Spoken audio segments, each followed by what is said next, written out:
আউযুবিল্লাহি মিনাশ শাইতানির রাজিম বিসমিল্লাহির রহমানির রহিম ওমান নুআম্মিরহু নুনাক্কিসু ফিল খালকি আফালা ইয়াকিলুন সাদাকাল্লাহুল আযীম।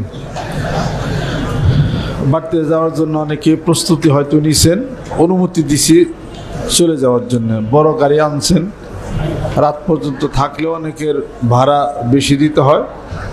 মেয়েরা যারা আছেন, পুরুষ যারা আছেন, সবাইকে বিদায় দিছি। আর এমনি যারা থাকেন, ওলামা একরাম আছেন, বয়ান হবে, গজল হবে ইনশাআল্লাহ তাআলা। অনেক গজলের শিল্পী এখানে আছে। এই কিছু আনন্দের মধ্যে আমাদের আবার রাতটা আবার কাটে। আজকে যারা নতুন আসছেন, পুরাতন আসছেন, আল্লাহ পাক তার রাসূলকে বলেন যে আপনার উম্মতের মধ্যে যারা লা হাওলা ওয়ালা কুওয়াতা ইল্লা বিল্লাহ পড়বে বেশি বেশি, আমি তাদেরকে দুনিয়াতে 50টা পুরস্কার দেব। আলহামদুলিল্লাহ। 49টা পুরস্কার আমি আল্লাহর নিকটে গোপন আছে, আমি বলবো না। একটা পুরস্কার বলবো, সেটা হলো তার জীবনে সব চিন্তা আমি আল্লাহ দূর করে দেব। আল্লাহ যদি চিন্তা দূর করে, আপনার সমস্যা কি? মানুষ খুব ব্যস্তপ্রবণ, আজুলা, ব্যস্তপ্রবণ, কাতুরা, কৃপণ, কাফুরা, অকৃতজ্ঞ। মানুষ ব্যস্তপ্রবণ, মানুষ কৃপণ, মানুষ অকৃতজ্ঞ। তাড়াতাড়ি করে, তাড়াতাড়ি যদি রহমত পাইতে চান, আল্লাহর গজব কিন্তু তাড়াতাড়ি আসবে। কেউ কিছু আল্লাহর গজব তাড়াতাড়ি আসুক, তা তো চায় না। আল্লাহর রহমত আসতে তো দেরি, গজব আসতেও দেরি। কোনো ব্যক্তির আমলকে আল্লাহ পাক ফালাইয়া দেন না, আমলের প্রতিদান দেন একটু দেরিতে হইলেও। সুবহানাল্লাহ। আমল চালিয়ে যান। যারা বিপদে, যারা টেনশন, যারা চিন্তাতে আছেন, বাংলাদেশের এই পরিস্থিতিতে এখন কিছু মামলা টামলা টুকটাক হইতেছে, হয়রানি হইতেছে। মিথ্যা হয়রানি কাউরে কেউ কইরেন না। অতীতে অনেক মিথ্যা হয়রানি কইরা আপনারা খেসারত খাইছেন। এখন সুযোগ বুঝে যদি কাউরে মিথ্যা হয়রানি করেন, তো ভবিষ্যতে আপনারও খেসারত খাইয়া পারেন। বুঝতে হইব, মিথ্যা হয়রানি করেন না। আরিসা নিজাম না কি জানি নাম, আমার এক মুরিদ নিজাম আইসে নাকি? আরিসা নিজাম এক গাড়ি পুরানের মামলায় পড়ছে। আমার মুরিদ নিজাম, কই নিজাম? এই নিজাম আসে নাকি? আরিসা নিজাম আসে নাই। পরে আমার কাছে এসে কাঁদতাছে। গত 3-4 বছর আগের কথা। হে গাড়ি পুরাইছে, বাড়ি হলো আরিসা, গাড়ি পুরাইছে নারায়ণগঞ্জ। হ্যাঁ, হেও ছিল এই নারায়ণগঞ্জ গাড়ি পুরানের মামলায় হেরে দিছে। বাড়ি আরিসা, গাড়ি পুরাইছে যায় হলো নারায়ণগঞ্জ। ছোট্ট একটা পানির দোকান তার। হেরানে কত হয়রানি সে। এগুলা যারা করছেন করেন না। সুযোগ বুঝে আবার অন্য দল আবার মিথ্যা হয়রানি কেউ করেন না, মিথ্যার মধ্যে যায়েন না। হয়রানি করলে হয়রানি হইতে হয়, মনে রেখে দিন। অতীতে অনেক হয়রানি করছেন, হয়রানিতে পড়ছেন। এখন যারা হয়রানি করবেন, তারা হয়রানিতে পড়বেন, কোনো সমস্যা নাই। বিচারের মালিক কে?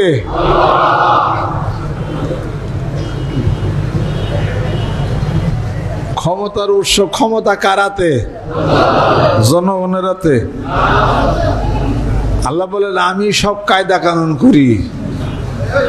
মহান মালিক, তাকে ভোলা যাবে না।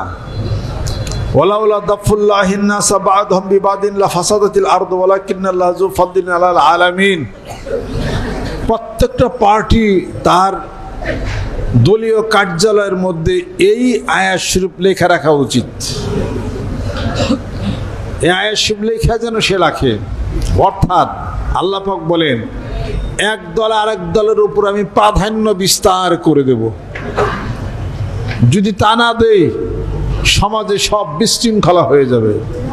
এ কথার অর্থ, যে দল আছে ওই দল চিরদিন ক্ষমতায় থাকবে এটা তাকে বিশ্বাস করা উচিত,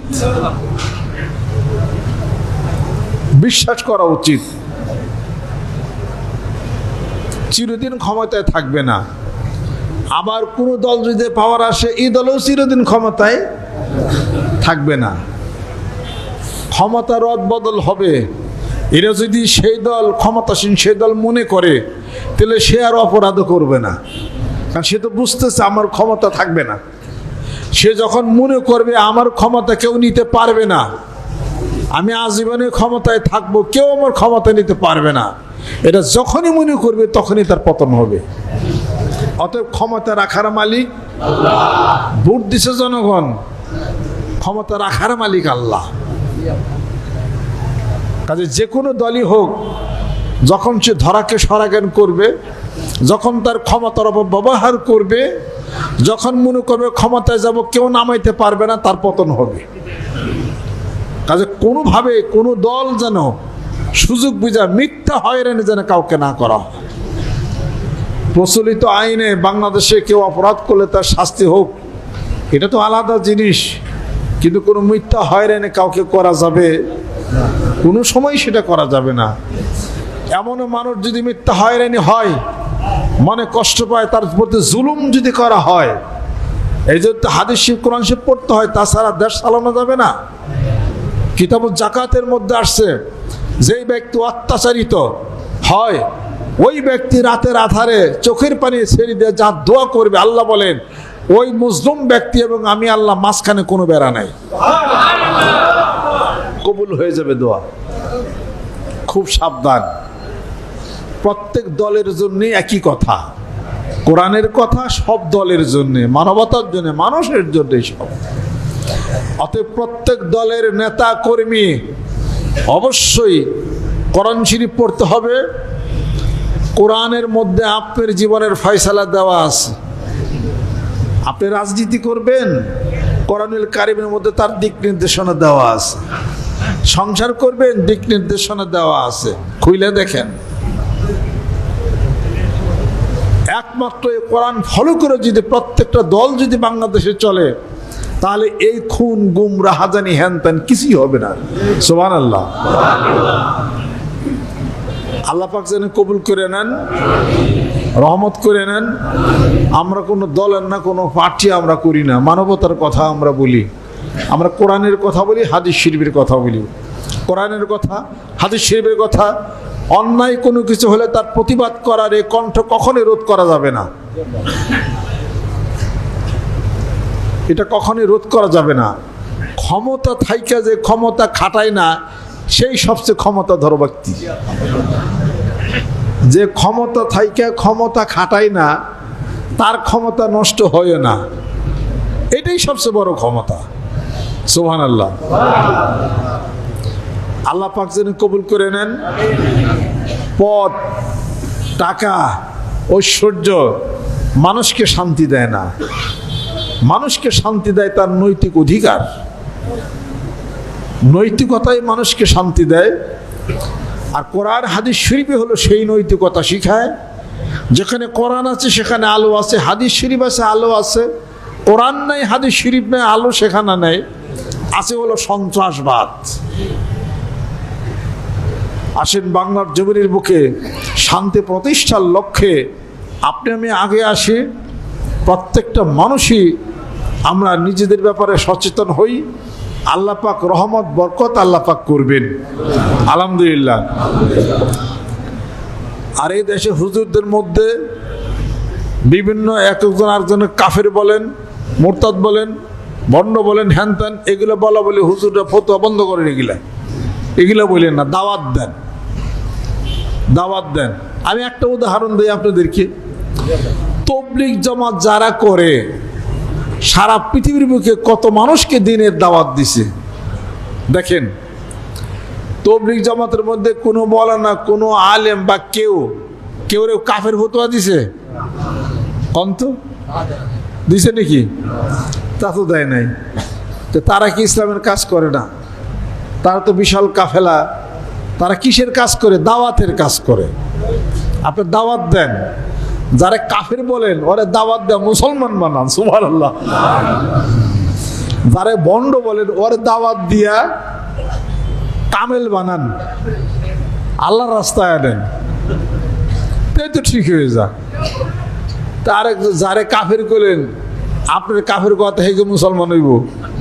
ও তো কবে যে কি রে আমার কাফের জন কইছেই, তাহলে ওরা দেখে দে। কাফের খবর আর কইেন না, কেউ বন্ড বন্ড হেগে কইেন না। দাওয়াত দেন। তবলিগ জামাতের মানুষের যেরকম দাওয়াত দেন। দাওয়াত দিতে দিতে সম্প্রীতি ভালো হবে, কাফের ভালো হয়ে যাবে, ভণ্ড ভালো হয়ে যাবে, শিরক বেদাত ভালো হয়ে যাবে। সুবহানাল্লাহ। সারা বাংলার জমিনে বুকে শান্তি প্রতিষ্ঠা হোক। হুজুর দ্বিধা বিভক্ত সব ভুলে যান, দাড়িতে সব এক দাড়ি বানিয়ে হালাম গিট্টু দিয়া। সুবহানাল্লাহ। এই সব বাদ বুদ দিয়া কিছু গুইতা মিতা খাইছেন না? ভালো হয়েছে। তো আর একটা গুইতা খেলে আবার একখান হইবেন। ওইছেন একখানে এক গুতায়, ফের আর একটা গুতা খেলে আরো ভালো করে একখান হইবেন আর কি। সব একখানে মার্কা মুরকা দিয়ে একটা সিস্টেম বানান গাইডা। আপনাদের খেদমত আমার আরজ। আল্লাহ পাকের কাছে কেউ সাপকলা করে আল্লাহরে কিনে নেয়। আল্লাহর কাছে সবাই সমান। বিএনপির কাছে সমান, আওয়ামী লীগের সমান, জাতীয় পার্টির সমান, জামাত ইসলামের সমান, ঐক্যজোট সমান, হুজুর সমান, পিসাব সমান। যে যতটুকু কর্ম পাবে সে কর্মের অতটুকু ফল সে ভোগ করবে, এটা মনে রাখতে হবে। না ইয়া আইয়ুহাল্লাযীনা আমানু লা ইয়াসখার কওমুম মিন কওমিন আসা আন ইয়াকুনু খায়রাম মিনহুম ওয়ালা নিসাউম মিন নিসাইন আসা আন ইয়াকুননা খায়রাম মিনহুন্না। এটা বুঝতে হবে আয়াতের অর্থ এইটা। আল্লাহ পাক যেন কবুল করে নেন। সব বাদশাহ দিয়ে আল্লাহর জিকির করেন, মহব্বত করেন, ভালোবাসেন, দাওয়াতের কাজ করেন, দাওয়াত দেন, দিনের দাওয়াত দেন। যে খারাপ তার দাওয়াত দেয়া তার হেদায়েতের মধ্যে আনেন। কথা কি খারাপ কইছে কিছু? জোরে কর। এই পলিসির মধ্যে আমরা সকলে যেন চলে যায়, বাংলাদেশকে যেন আমরা ভালোবাসি। আলহামদুলিল্লাহ।